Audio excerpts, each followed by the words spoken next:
Halo Bu Safitri, selamat pagi. Iya Dina, selamat pagi. Kenapa Din? Sebelumnya kan Ibu sudah tahu kalau saya sedang melakukan penelitian di sini. Nah, saya boleh nggak minta waktunya Ibu sebentar untuk melakukan wawancara? Oh boleh, silahkan. Mumpung saya longgar Din. Kasih Ibu. Di sini saya melakukan penelitian dengan judul konseling sebaya dengan teknik self-disclosure terhadap interaksi sosial anak korban perceraian. Nah, bagaimana sih Bu kondisi dan interaksi yang terjadi pada anak yang orang tuanya bercerai? Oh ya ya. Pertama ya, mereka tuh kaget mengetahui orang tuanya bercerai. Lalu waktu itu di sini mereka awal-awalnya nggak percaya diri, terus minder, lalu takut.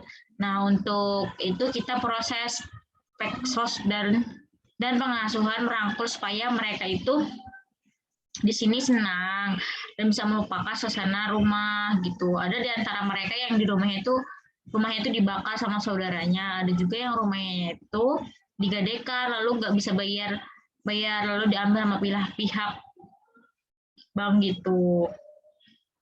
Oh, jadi bermacam-macam kisah ya, Bu. Nah, bisa dibilang bahwa interaksi mereka kurang baik ya, Bu.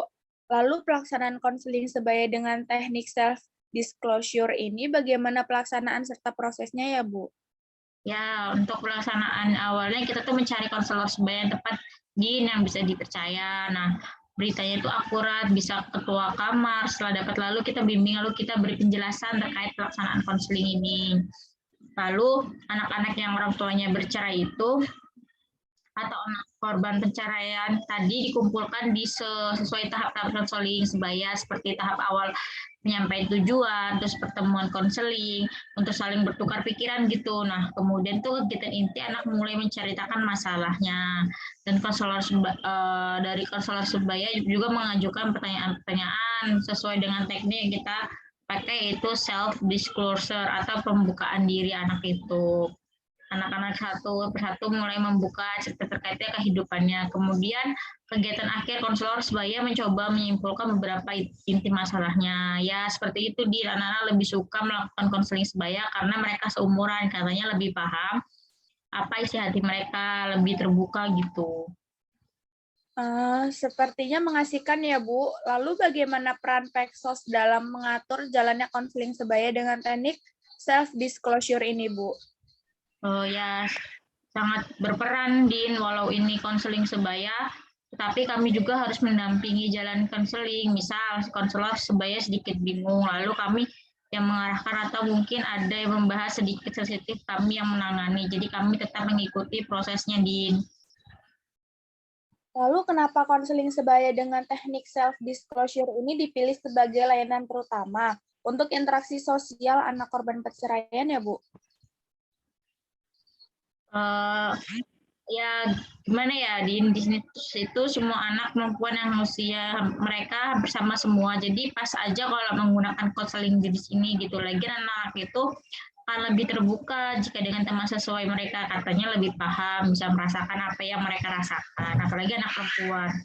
Kalau udah ketemu dengan teman sesuai masih heboh, tujuannya ya agar mereka itu bisa menerima keadaan hidupnya Din, bukan satu atau dua anak yang memiliki jalan hidup seperti mereka, tapi banyak seperti mereka di luar sana. Baik, Bu. Lalu apakah penerima manfaat ini berperan aktif, Bu, dalam layanan konseling sebaya dengan teknik self-disclosure?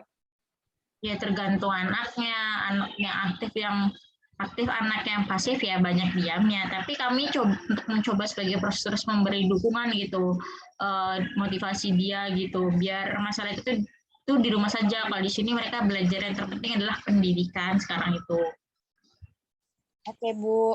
Selanjutnya untuk kendala dari layanan konseling sebaya dengan teknik self-disclosure ini apa saja ya, Bu? Ya selama ini sudah cukup sih Din, cukup semua apa saja kebutuhan anak-anak sekarang juga ke arah positif, sekarang sudah melaksanakan sholat 5 waktu. Alhamdulillah perubahan yang baik ya, Bu ya. Ya seperti itulah Din.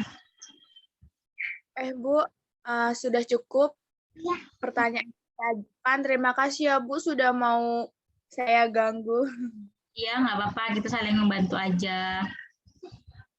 Ya Bu, terima kasih ya Bu. Kalau gitu saya pergi dulu. Assalamualaikum. Ya, Waalaikumsalam.